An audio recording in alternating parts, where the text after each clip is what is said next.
Dear brothers and sisters, welcome to the other classroom.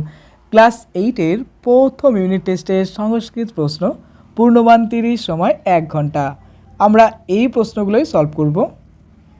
Most important প্রশ্ন। এর আগে আমি দুটো সেট দিয়েছি, এটা কিন্তু 3 নাম্বার সেট। আমরা আজকে মজা করে সংস্কৃত প্রশ্ন সলভ করব। দেখো, একে বলেছে সঠিক উত্তরটি নির্বাচন করো। 5টি প্রশ্ন, 5 নাম্বার।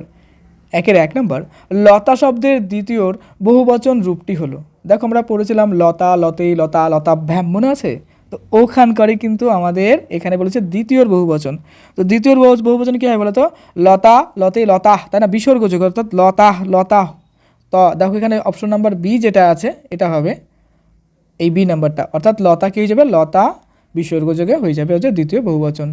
আচ্ছা, চলো আমরা উত্তর দেখি, এটাই আছে। এরপরে 2 নাম্বার, প্রস্তুতি পদটির মূল ধাতু কি? দেখো, এই যে পোস্ট যেটা আছে সেটা কিন্তু দৃশ যে ধাতু আছে সেই দৃশ ধাতুর রূপ, অর্থাৎ এখানে আছে দেখো, এতে পশ্র, বিতে আছে পশ, সিতে আছে দৃশ, ডিতে আছে দৃশি। এখানে কী হবে? দৃশ শব্দটি হয়ে যাবে সঠিক। এরপর আসছে 3 নাম্বার, তৎ পুংলিঙ্গ শব্দের প্রথমার একবচন কি? অপশনে আছে স, তো, তে, তম। এখানে এ নাম্বার অপশন যেটা আছে স, সেটাই কিন্তু হয়ে যাবে।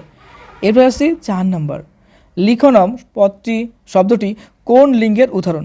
লিখনম এই ক্ষেত্রে দেখো লিখছি, লেখার ব্যাপারটা না পুংলিঙ্গ না স্ত্রীলিঙ্গের মধ্যে পড়ছে। যেরকম এর আগের সেটা আমি নদী বলেছিলাম, নদীটা কি হয়? যেরকম নদী, নদ, নদ, নদী, নদ, নদী, তাই না?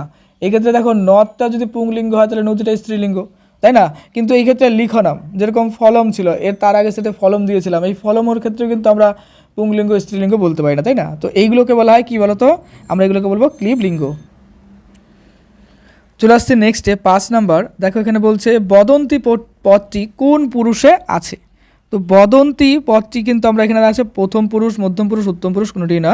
বদন্তি এটা হচ্ছে প্রথম পুরুষে হবে। এরপরে 2 সংস্কৃত ভাষায় অনুবাদ করো যে কোনো 5টি। বাতাস বইছে। আচ্ছা, বাতাস মানে কি? সংস্কৃতকে বাতাসকে বলা হয় বায়ু, তাই না? আর বইছে বলতে বহতি, তাহলে কী হবে? বাতাস অর্থাৎ বায়ু বহতি, বাতাস বইছে কী হবে? বায়ু বহতি বিসর্গযোগে। তারপরে আসছে 2 নম্বর, ঘোড়াটি দ্রুত দৌড়াচ্ছে। ঘোড়া বলতে সংস্কৃতে ঘোড়াকে বলা হয় অশ্ব, আর দ্রুত বলতে দ্রুতং, আর দৌড়াচ্ছে বলতে ধাবতি। তাহলে কী হবে? এই ক্ষেত্রে হবে দেখো অশ্ব দ্রুতং ধাবতি। এরপর 3 নম্বর, তোমরা সবাই এখানে এসো।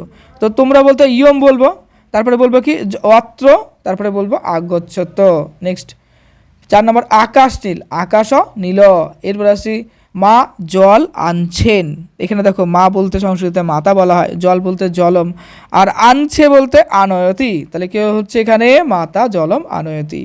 তারপরে রয়েছে 6 নম্বরটা, আমরা দুজনে বাড়ি যাই। তো আমরা দুজনে বলতে আমরা বলতে আবাম বোঝে, তাই না? আর বাড়ি বলতে গৃহম, তাই না? আর যাওয়া বোঝাচ্ছে এখানে গচ্ছাবো, গচ্ছাবো, তাই না? তাহলে কি হবে? আবাম গৃহম গচ্ছাবো। নেক্সট আসছি, শব্দরূপ ও ধাতুরূপ লেখো। 1 নম্বর, ফল শব্দের প্রথম আর বহুবচন কি হবে? দেখো, ফলটা কী হবে বলো তো? ফলানি হয়ে যায়, ফল, ফলানি, তাই না? এই যে ফলম, এই যে আমরা এগুলো পড়েছিলাম, তো এটা এখানে ফলানি হয়ে যাবে। 2 নম্বর, মুনি শব্দের চতুর্থর একবচন কি? মোস্ট ইম্পর্টেন্ট প্রশ্ন কিন্তু সবগুলো, হ্যাঁ। মুনি, মুনি, মুন, তাই না? তার মানে এখানে মুনেয় হয়ে যাচ্ছে, তো উত্তর হচ্ছে মুনেয়। নেক্সট আছে 3 নম্বর, লিখ ধাতুর লট উত্তম পুরুষ বহুবচন লেখো। তো লিখ কী হবে? লিখাম, তাই না? লিখাম হয়ে যাবে বিসর্গযোগে। এই স্পেলিংগুলো কিন্তু খুব মন দিয়ে দিবা, হ্যাঁ। যেখানে হলন্ত আছে, বিসর্গ আছে, সবই কিন্তু খুব গুরুত্বপূর্ণ। নেক্সট আছে দেখো, অসমত শব্দের ষষ্ঠীর রূপটি কী হবে? ষষ্ঠীর এক বচন বলেছে, কিন্তু এটা এক বচনে অসমত বলতে আমাদের যেটা মম বোঝায়, সেই মমটাকে আমরা অসমত বলবো, তো মম হয়ে যাবে। তারপর দেখো 5 নম্বরটা, ভূ ধাতু লট মধ্যম পুরুষ দ্বিবচন কী হবে? তো ভূ ধাতুর ক্ষেত্রে হয়ে যাবে দেখো ভবত হয়ে যাবে, তো এটা হয়ে গেল। নেক্সট আছে 4, রেখাঙ্কিত পদের কারক ও বিভক্তি নির্ণয় করো। যেরকম আছে বালিকা, লতাং পশ্যতি। তো আমরা কারক বিভক্তি পড়লে দেখো কে, এখানে কে দিয়ে জিজ্ঞাসা করলে আমরা কী পাচ্ছি? বালিকা, তাই না? কে বালিকা, তাহলে এটা কি হয়ে যাবে? কর্তৃকারক। আর এই ক্ষেত্রে কিন্তু আমাদের প্রথমা বিভক্তি হয়ে যাচ্ছে। নেক্সট আসছে আমরা 2 নম্বর, স্বহস্তেন কার্যং করতি, মানে নিজের হাতে কাজ করছে। তো এই ক্ষেত্রে দেখো কি দিয়ে করছে? হস্তেন বলতে হাত দিয়ে করা হচ্ছে, তাহলে হস্তেনটা কি হয়ে যাবে এখানে? এটা হয়ে যাবে করণ হয়ে যাবে। আর বিভক্তি বলতে হস্তেন, তেন, তাই না? তাহলে এটা তৃতীয় হয়ে যাচ্ছে, অর্থাৎ আমরা বলতে পারি এক্ষেত্রে করণকারকের তৃতীয়া বিভক্তি। নেক্সট, বিখ্যাত পত্রং পততি, অর্থাৎ এই যে দেখো গাছের থেকে যে পাতাগুলো পড়ছে, কোথা থেকে? গাছের থেকে। কোথা থেকে? গাছের থেকে। তো কোশ্চেন করলে কোথা হইতে, যেটা আমরা অপদান কারকে বলবো, তাই না? আর এই ক্ষেত্রে অপদান কারক তো হয়ে গেল। এবার বাকিটা হচ্ছে এটা বিভক্তি কত হবে, পঞ্চমী বিভক্তি হয়ে যাবে। নেক্সট আসছে দেখো 4 নাম্বার, শিশু দুগ্ধং পিবতি, মানে শিশু দুধ পান করছে, তাই তো? তার মানে এটা কী হবে, কী করছে, দুধ পান করছে, তাহলে হবে কর্মকারকে দ্বিতীয়া বিভক্তি। নেক্সট বিদ্যালয়ে ছাত্রা সন্তি, দেখো এক্ষেত্রে অধিকরণ কারকের সপ্তমী বিভক্তি হয়ে যাচ্ছে। এরপরে বাংলা হরফ থেকে দেবনাগরী হরফে লেখা যে কোনো পাঁচটি, দেখো টাইপিংয়ে না সবই লেখা যায়, কিন্তু এই সংস্কৃতি অক্ষরগুলো লেখা অনেক টাইম লেগে যায়। ওকে, তো সংস্কৃত সেটগুলো অনেক কষ্ট করে করে বানানো হচ্ছে, তো অবশ্যই চ্যানেলে নতুন হলে সাবস্ক্রাইব করে দিও। আর এই ভিডিওটা তুমি তোমার বন্ধু বা তুমি অন্যান্য ফ্রেন্ডদের মধ্যে কিন্তু অবশ্যই শেয়ার করে দিও।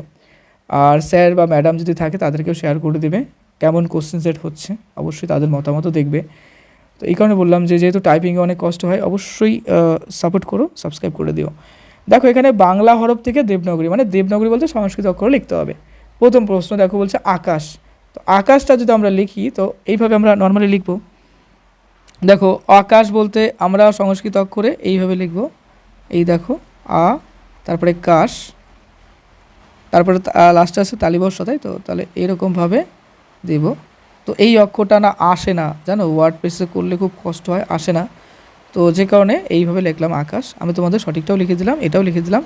নেক্সট আছে দেখো ধাবতী, ধাবতী ব্যাপারটা কেমন আসবে বলো তো, ধ হবে, তারপরে ধাবতী, এই টাইপসের হয় ধাবতী, ধাবতী ব, সংস্কৃত ব, তারপর আসছি তি, তি, তো এটা হয়ে গেল ধাবতী। নেক্সট আমরা চলে আসবো নেক্সটে পুষ্পম, পুষ্পম বলতে দেখো যেরকম পুষ্পম নামটা হয়ে যাচ্ছে। নদী, নদী বলতে এখানে নটা আসবে এরকম। অবশ্যই সংস্কৃত লেখা প্র্যাকটিস করো, পরীক্ষার হলে কী হয় আমরা জানি, কিন্তু ওই যে লেখার অক্ষরগুলো অনেক সময় ভুলে যাই, তো এই কারণে কিন্তু প্রবলেম হয়ে যায়। নদী এইভাবে লিখবো। চলে আসছে নেক্সটে গজানম, গজানম, তো গ বলতে এরকমভাবে চলো লিখে বলি। আমার কিন্তু খুব মজা লাগে সংস্কৃত লিখতে। হ্যাঁ, তোমাদের ক্লাসে আমি সংস্কৃত টপ ছিলাম স্কুলের মধ্যে, আমার ফেভারিট সাবজেক্ট ছিল। দেখো গ যা, তারপরে হয়ে যাবে কি বলো তো, নাম, নাম। আচ্ছা এখানে এই নটা এরকম হবে, নাম বলছে, তো হলন্ত যোগ বলছে, হলন্ত দিবা, স্পেলিং কিন্তু দিবা, স্পেলিংয়ের মানে আছে সংস্কৃত খুব। নেক্সট আছে অত্র, অত্রটা অ দিয়ে লিখতে হবে। তো আমরা বললাম না অ্যাকচুয়ালি অক্ষরটা এরকম হওয়া দরকার, কিন্তু টাইপিংয়ে আসা খুব চাপ হয়ে যায় এগুলো। তো অতয়ত্র না, এরকম বিষয়টা যাবে, অত্র, এই গেল কমপ্লিট। তো এটা এইভাবে লিখবা, আর এখানে আসলো না দেখে আমি অ দিয়ে দিলাম এইভাবে। ওকে, চ্যানেল নতুন হলে অবশ্যই সাবস্ক্রাইব করে দাও, আর ভিডিও যেগুলো দিলাম সেগুলো অবশ্যই খেয়াল করো। 3টে সেট দিয়েছি এবং প্রত্যেকটা সেটে ইম্পর্টেন্ট সাজেশনে বলে দিলাম। ওকে, বেস্ট অফ লাক।